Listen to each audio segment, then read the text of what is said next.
Hi there, my name is John Nelson and I'm a Florida master naturalist and a wildlife videographer. But most importantly of all, I'm a member of Audubon of Martin County. Florida has an abundance of bird life, yet there was a time not too long ago when the very existence of some of these bird species was very much in question. Grassroots organizations such as the Audubon Society were primarily responsible for saving many of our state's natural areas. Audubon's mission wasn't completed with the protection of water birds. History has shown that whenever there's an opportunity to exploit our environment, there's also been a need for continued advocacy and protection. The Audubon Society has been a champion for our wild places, and its mission is far from over.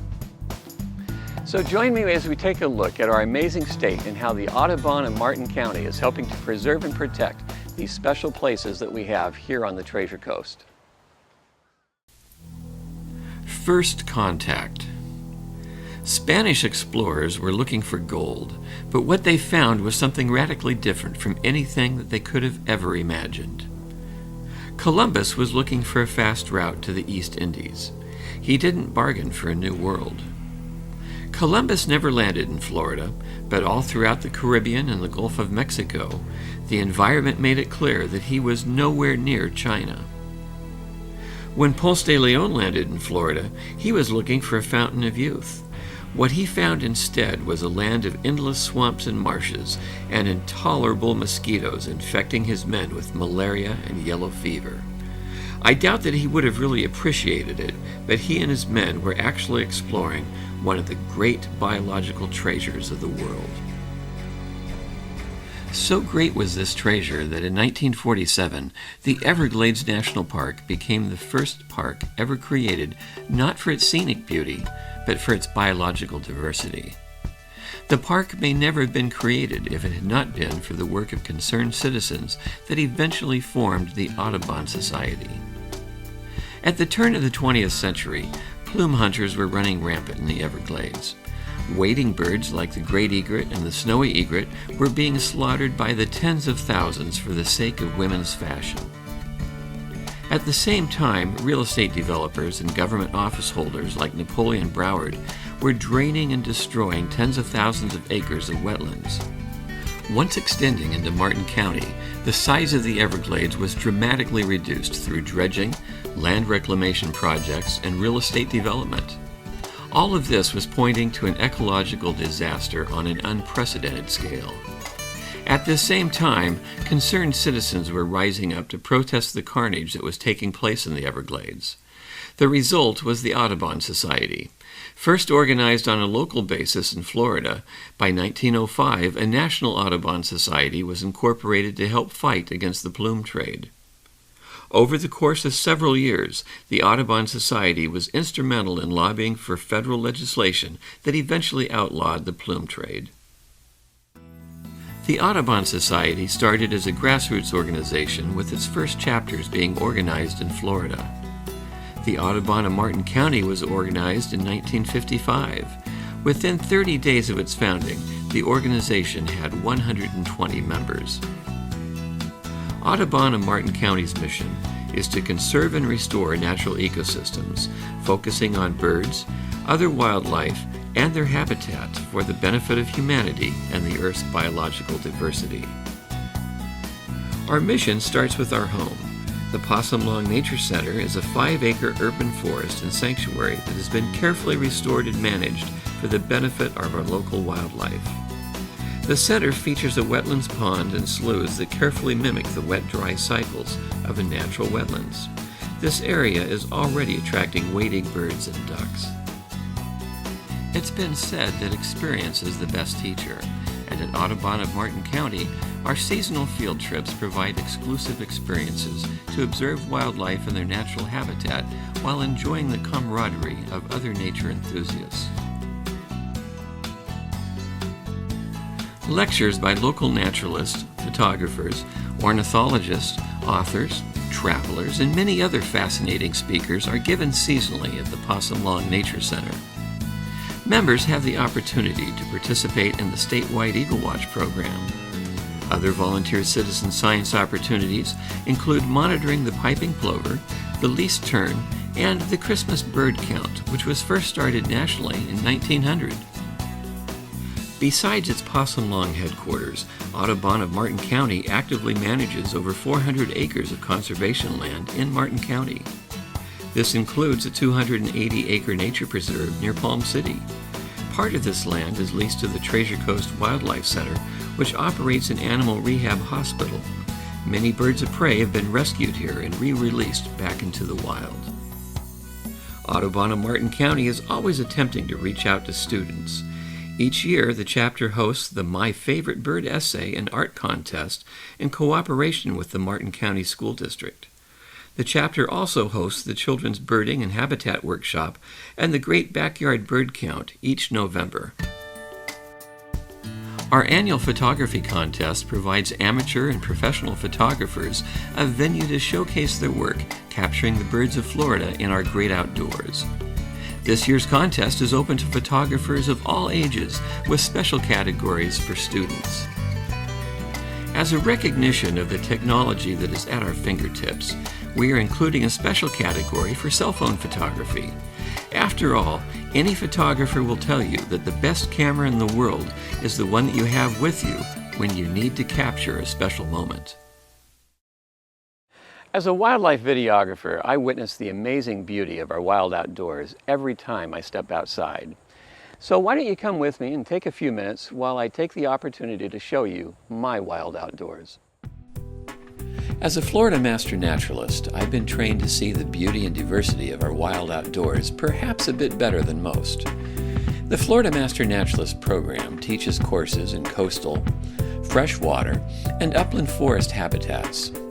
Each of these environments supports a unique and highly specialized population of birds.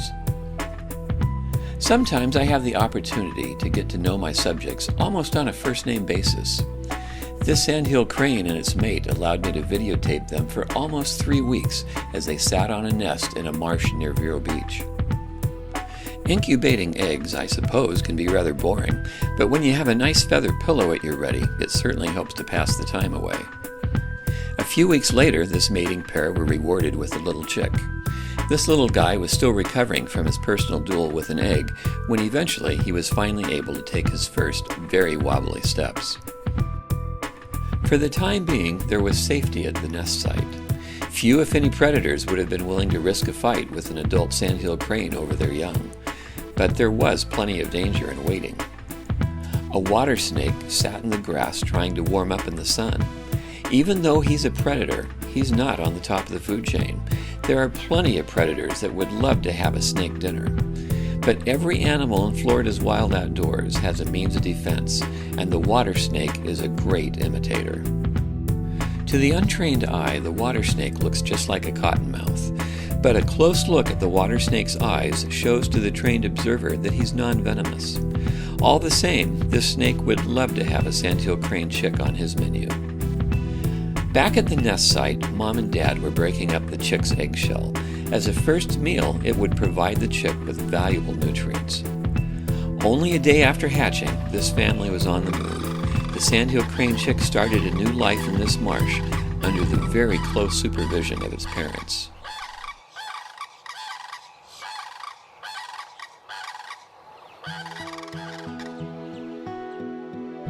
As a wildlife videographer, I love to document hatchlings. At Pensacola, I was able to videotape a group of black skimmers as they were nesting right on the open sands of Pensacola Beach. The hot sun was brutal enough while these birds were trying to stay cool, but add an oil spill only a few miles away, and it was anybody's bet as to whether these birds were going to survive.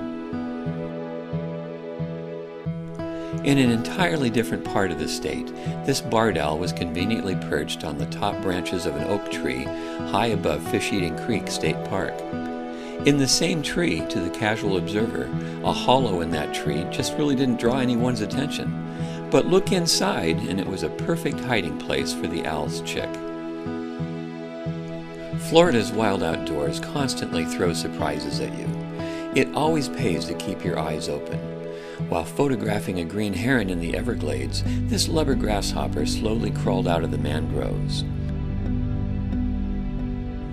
Even though my primary objective when I'm going out videotaping is to document birds, sometimes you just need to sit back and enjoy the surroundings that you're walking through and understand the pure beauty of the moment. At Hammock Creek State Park, this fallen tree was transformed into a perfect nursery for mushrooms and moss. Cypress swamps have some of the most interesting displays of vegetation and wildlife within our state. Corkscrew Wildlife Sanctuary was literally rescued from a logging operation as the last stand of old-growth bald cypress in our state. Now owned and managed by the Audubon Society, this sanctuary provides habitat for a wide variety of birds, including this gray catbird. Florida has a large population of wading birds, and these great blue herons were doing their part to make sure that their numbers would continue to multiply. The male made numerous forays into the thick brush that surrounded this freshwater marsh. Grabbing nesting material in its beak, it flew back to its mate and made a perfect landing, and then a perfect handoff, before flying back for more nesting material.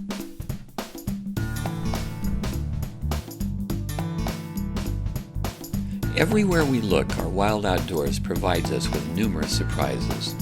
Unfortunately, all too often, some of those surprises comes in the form of human intrusion. In this case, it was in the form of litter. But try as I may, I wasn't going to try and pack that wrapper out. Gators are perhaps the most recognizable symbol of our wild outdoors. For some people, this gator would look best fashioned into a pair of boots. But the way I saw it, this 14-footer was a very special symbol of the magnificent beauty of our state's natural places. Our wild places truly are a living heritage for all of us to cherish and to protect. Recently, my wife and I took part in Audubon of Martin County's Children's Birding and Habitat Workshop. It was really great to see these kids excited about birding, and so, with the permission of their parents, we asked a few of them what their favorite birds were. Davina, can you tell me what your favorite bird is? The wood stork. Why is the wood stork your favorite bird? 'Cause I learned about it and I thought it was a pretty cool bird. Very good. Have you ever seen one? No, but I'm planning to. Good job. Thank you, Davina. Olivia, what's your favorite bird? A bald eagle. Why is the bald eagle your favorite bird? I don't know, I just like it. Have you ever seen a bald eagle? No. No? Planning on seeing a bald eagle? Yeah, they're cool birds. Thank you, Olivia. Kids, of course, aren't the only ones that love birding in Audubon. All you need to do is ask some of your friends what they love about Audubon as well. I'm Debbie Clark. I'm the treasurer of Audubon of Martin County. I've been involved for about 5 years. I love Audubon because it gets people out on our property. We own over 500 acres in Martin County, and it's saved for the wildlife, but it gets people involved with wildlife also, and that's what I love about Audubon. We invite you to join us on a mission to conserve and restore our natural ecosystems, focusing on birds, other wildlife, and their habitat for the benefit of our community, humanity, and the Earth's biological diversity.